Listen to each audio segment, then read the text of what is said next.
Ao longo da história, o trabalho passou a ser uma das principais formas de identificação social. Em muitos lugares, e especialmente após a Revolução Industrial, a profissão definia o lugar da pessoa na sociedade, seja por questões de renda, prestígio, círculo social ou valores culturais. O fato é que se tornou comum identificar alguém pelo que ela faz. O médico fulano, a professora fulana, a cicrana jornalista, o beltrano pedreiro e por aí vai. E até hoje é comum que pessoas sejam conhecidas por sua profissão. E no caso do Instituto Central de Ciências da Universidade de Brasília não seria diferente. O prédio, conhecido como ICC ou Minhocão, foi projetado para integrar a maior parte das atividades acadêmicas da universidade e, meio sem querer, ele acabou conectando, de uma ponta à outra, a história de dois homens conhecidos por seus ofícios e que partilham o mesmo nome e que têm muita, mas muita vivência com a UNB para compartilhar.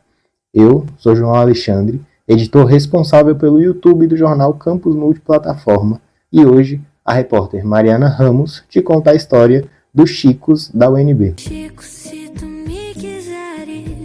O nome Francisco tem origem na Idade Média, como aquele que ficaria conhecido como Santo dos Animais. O mais curioso é que o nome Santo, a princípio, não tinha nada a ver com o Francisco, que conhecemos hoje. O nome que hoje em dia a gente conhece como São Francisco de Assis se chamava, na verdade, Giovanni. Aí fica fácil imaginar como o nome, que começou com um apelido na Itália, chegou ao Brasil. Portugal, que era um dos países mais cristãos da Europa, importou um nome para cá e ele foi crescendo até atingir o pico de popularidade entre as décadas de 1930 e 1950. E é exatamente nesse período que nasce o primeiro Chico da UNB. O nome completo é Francisco Bertoldo de Amorim. Nasci em 1945, na cidade de São Miguel. Não é nem cidade, era no sítio. Porque a cidade é porque é a cidade da gente. A gente fala a minha cidade, né? O nascimento foi no sítio. Seu Chico, hoje com 81 anos, começaria a vida no interior de uma cidadezinha que hoje em dia tem 23 mil habitantes, menos que a quantidade de alunos da UNB. E justamente por nascer num sítio, nosso primeiro Chico corria um grande risco logo nos primeiros dias de vida. Morria, o pessoal falava que era o mal de 7 dias. Sabe o que era o mal de 7 dias? Era o teto da... O tétano a que seu Chico se refere é o tétano neonatal, que em 1945 ainda era uma causa relativamente comum da morte infantil no Brasil, especialmente em áreas rurais. Tendo isso em mente, você já pode imaginar o que levou à escolha do nome Francisco por sua mãe. A minha mãe falava, foi tipo uma promessa que ela fez com São Francisco, porque lá em casa já tinha nascido um bocado de homem, e de todo homem nascia, morria. Morreram 10 crianças lá em casa. 10 homens. Entendeu? Aí, a mulher, era 3 mulheres, né? E aí foi criada. Nasceu eu, que foi o primeiro que escapou. Pois é. Se você pensou que o nome poderia ser fruto de uma promessa, você acertou. E como São Francisco aparentemente cumpriu a parte dele, a mãe também cumpriu a parte dela. Escapou. Ela fez uma promessa a São Francisco, quando eu crescesse que eu ia trabalhar, eu ia levar uma oferta lá para São Francisco, lá no Canindé. E assim eu fiz, né? E foi o único que criou, porque lá naquele tempo não tinha médico para cuidar das mulheres, ganhava. Minha mãe teve 15 filhos, nunca foi atendida por um médico. Tudo era na parteira, né? Aí as crianças às vezes morriam. Oferta feita e dívida com São Francisco paga. Seu Chico foi crescendo e logo começaria a trabalhar na profissão que o consagraria pelos corredores da UNB. Eu comecei a cortar cabelo de uns 12 anos, mais ou menos. É porque eu tinha um padrinho que era barbeiro. Eu ia lá pro salão dele, varrer o salão. Eu molequinho, né? Eu digo, eu vou aprender a trabalhar de barbeiro também, que eu achava que todo dia eu pegava ali o troquinho, né? Aí foi aí que eu comecei. Ele me deu uma tesoura velha lá e eu saí regaçando o cabelo da molecada. Aí aprendi a trabalhar de barbeiro. Tanto quando eu vim para aqui, eu já era barbeiro lá na minha cidade. Quando veio para Brasília, a convite de seu primo Raimundo Timóteo Amorim, que já trabalhava na fundação da UNB em 1967, Chico encontrou uma universidade que ainda parecia um grande canteiro de obras. Quando eu cheguei aqui na UNB, a UNB praticamente estava começando. Nem o Minhocão estava todo pronto ainda, né? Não tinha reitoria lá embaixo ainda, não tinha restaurante ali. Naquele momento, a Universidade de Brasília tinha apenas 5 anos de existência e o Instituto Central de Ciências, hoje conhecido como Minhocão, ainda estava longe de se tornar aquele corredor movimentado por onde passam milhares de estudantes todos os dias.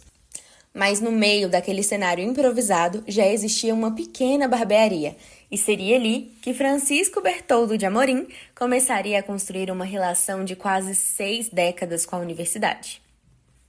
Eu tinha um primo que trabalhou na fundação da universidade, aí ele me convidou para vir, eu já trabalhava de barbeiro na minha cidade, né?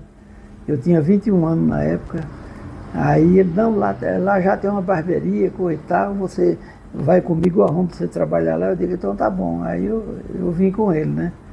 Aí na época que eu cheguei aqui, era a época da Jovem Guarda, só tinha cabeludo e barbudo naquela época, né? Aí eu digo, não, aqui ninguém vai, corta cabelo, acostumado na minha terra, todo mundo cortava o cabelo, todo mundo com o cabelo arrumadinho, tudo. Eu digo, eu não quero trabalhar de barbeiro, não. Aí fui trabalhar na UNB, pelo quadro da UNB, né? Mas cortava, e muito. Com o tempo, o barbeiro que trabalhava na universidade acabou enxergando o potencial naquele jovem recém-chegado do Rio Grande do Norte. Foi dito e feito. Quando o antigo dono resolveu deixá-la, seu Chico comprou a barbearia e decidiu deixar o cargo que ocupava no quadro da universidade para viver exclusivamente do salão. Naquele tempo, segundo ele, a barbearia fervilhava. Hoje eu não corto um terço do que eu cortava antes. Eu cansei de cortar 48 cortes de cabelo no dia aqui. Isso aqui fazia fila de aluno para cortar cabelo. Professor, que eu, na época era professor, tudo cortava cabelo aqui. Entendeu? Os alunos moravam no CO, todo mundo cortava cabelo aqui. Tinha uns que às vezes não tinha nem dinheiro para cortar, pediu se eu podia cortar para pagar depois. Corto, não tem problema, depois você não paga. Enquanto departamentos mudavam, reitores passavam e prédios surgiam, ele continuava ali, no mesmo lugar, cortando o cabelo, conversando, observando. Seu Chico viu a universidade durante a ditadura militar, acompanhou o crescimento de Brasília, viu o ICC ganhar os corredores intermináveis que renderam ao prédio o apelido de Minhocão.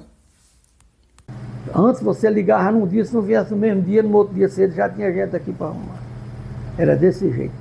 Então a UNB hoje eu acho muito diferente. Depois de terceirizou muitas coisas aí, ficou muito diferente, viu?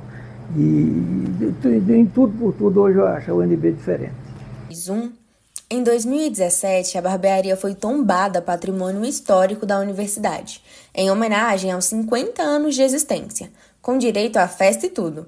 Hoje, há quase 59 anos, seu Chico ainda se dedica à tão amada barbearia. Na época, a reitora, o prefeito, mandou fechar essa rua aqui, fechou lá na frente. Isso aqui encheu de gente, ficou muita gente, porque antigamente os professores da UNB, professora, tudo cortava cabelo comigo aqui. Que teve uma época que só tinha aqui na Asa Norte, só tinha eu aqui na UNB.